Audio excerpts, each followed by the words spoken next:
Nearly 500,000 Americans are in jail because they cannot afford to pay bail. A public defender of more than 35 years wanted to change that, so she created an organization to pay bail for tens of thousands of Americans at risk for pretrial detention. It's called the Bail Project.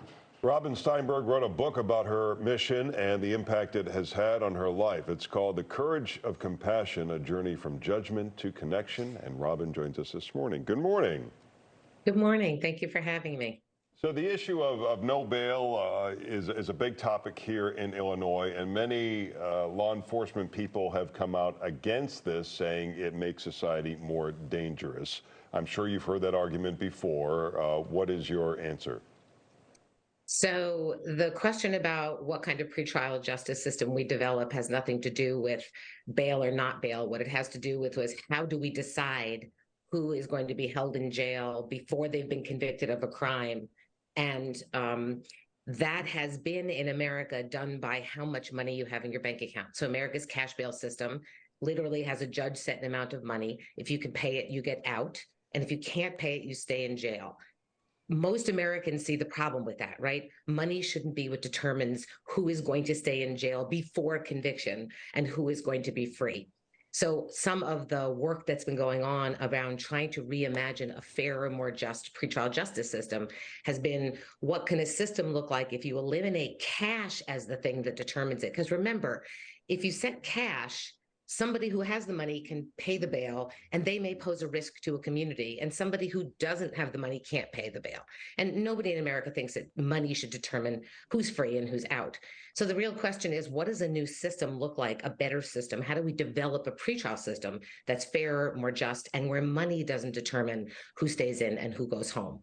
Also, it's important to remember that bail gets set, or the decisions about who stays in jail pretrial happens before anybody's been convicted of a crime. The majority of people in this country in our 3,000 local jails are being held there because they don't have enough money to pay cash bail, not because they've been convicted and not because they're serving a sentence. So I think so the Sorry. Safety Act here in Illinois is going to the Illinois Supreme Court.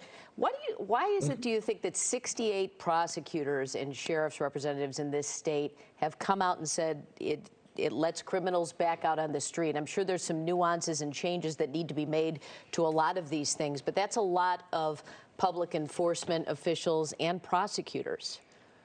So I would say that that is part of a misinformation campaign.